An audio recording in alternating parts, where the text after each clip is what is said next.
ambao mnatutazama, na tunaleta taarifa nzito ambayo imetufikia studioni, ikiwa leo ndio tunafunga kabisa zoezi hili la kuripoti taarifa ya Faisal Salum Feitoto. Wadhamini wetu wakuu ni MOP, chuo kikuu cha ushirika Moshi kilichopo pale mkoani Kilimanjaro.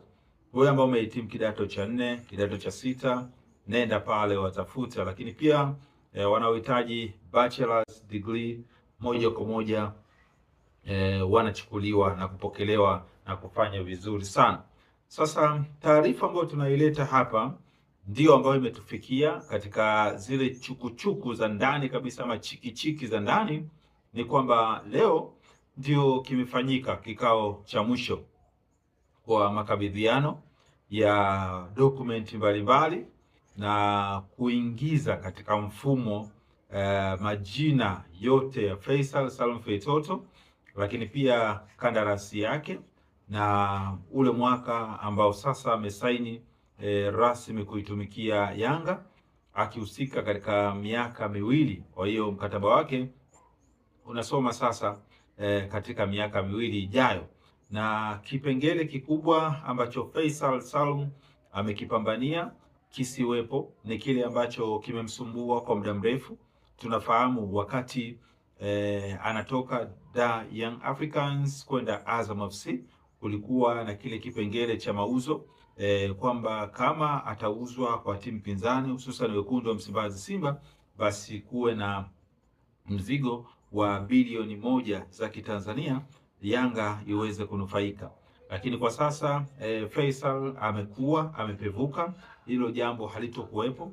Badala yake kumekuwa na makubaliano ya pande zote mbili kwamba anakuwa ni mchezaji ambaye kama ataweza kuuzwa, it means na kuuzwa kwake ikitokea mabosi wake wa sasa ambao wanaenda kuwa Young Africans wasipotimiza baadhi ya vipengele, kuuzwa kwake yeye hakutokuwa na vile vipengele vigumu ambavyo vilikuwepo kwa hapo awali. Kwa mfano, tunajua wapo wachezaji wengi wanapoingia katika klabu, tunaweza akapewa mkataba wa miaka 3 au miaka 4 na ashindwe kutambua kwamba ndani ya huu mkataba kuna kodi gani zimewekwa mle.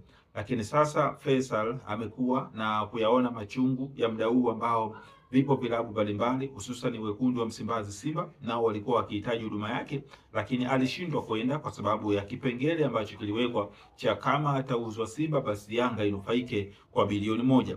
Kwa hiyo mkataba wa sasa hiko kitu hakipo. Hata ikitokea kumekuwa kuna misunderstanding kati yao wawili, yani pande ya Faisal na pande ya Yanga, basi yeye anaweza akavunja mkataba kutokana na namna tu ambayo ni rahisi kwa mchezaji kuvunja mkataba, hususan yule mchezaji ambaye amedevelop katika mlane, yuko vizuri, yuko fiti, kuna vitu vingi anakuwa ameviepuka. Ndio maana tunaona mataifa mengi yanapokuja katika ardhi ya Tanzania, wale wachezaji wao kuna vipengele vingi sana wanakuwa wanavifahamu.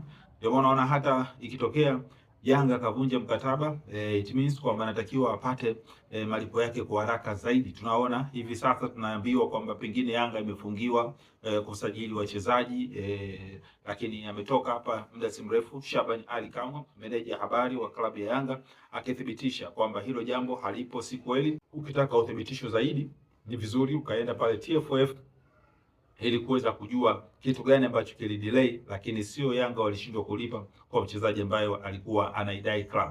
Kwa hiyo nipo hapa kuthibitisha kwamba dili la Faisal Salum kutua Yanga is closed. Sasa limefungwa rasmi. Makubaliano ya pande mbili wameshakubaliana, lakini pia zile contact zote ama tuseme vitu vyote ambavyo vya msingi vilitakiwa kufanyika ili Faisal acheze Yanga sasa rasmi vimefuatwa. Na kingine ambacho watu wanapaswa kukitambua, ndio maana unamuona msemaji ama afisa habari wa klabu ya Yanga Ali Shabani Kamwe muda si mrefu wakati akizungumza na waandishi wa habari Dar es Salaam, ameeleza kwamba kesho kutwa Jumapili watamtambulisha mchezaji ambaye kiukweli nchi itasimama na watu wengi watastaajabu, itakuwa ni surprise Kwa nini surprise? Kutokana na namna tu ambavyo ni mchezaji ambaye baadhi ya watu waliamini pengine ati angeenda kwa wekundu wa Msimbazi Simba, ambao awali inaonekana Simba ndio walikuwa wa kwanza kuweza kumapproach Faisal, na hata Faisal mwenyewe alitazama ule mkataba wa Simba, lakini inazungumzwa kwamba mara baada ya kutazama vizuri yeye na wanasheria wake kuna mapitio mengi, lakini wakaona kuna kipengele kikubwa kile ambacho mabilioni ambayo anatakiwa kutolewa wakashindwa kuingiliana, yani wakashindwa kukubaliana. Kwa hiyo ikabidi Faisal aendelee kusalia Azam na Simba itafute mchezaji mwingine distinguish ama tofauti na Faisal.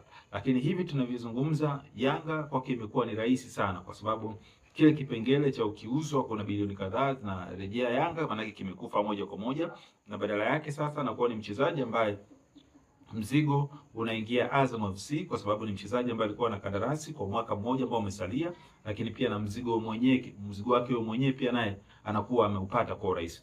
Kwa hiyo kwa kuzungumza haya, aliyefanikisha, kwa sababu kikao cha leo naambiwa kimefanyika kwa siri kubwa sana, siri kubwa kwa kweli, kikao cha leo ambacho kimefanyika kuweza kufunga makarablasha yote ya mchezaji kuweza kusainiwa. Sasa kila kitu kimeenda vizuri.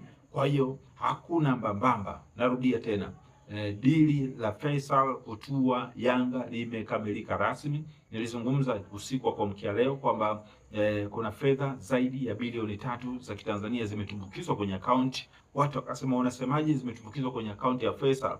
Nimezungumza kwenye account ya Faisal kwa sababu hata kama Azam ndio imewekewa hiyo mzigo ama huo mzigo kwa sababu ya Faisal, that's why I said that.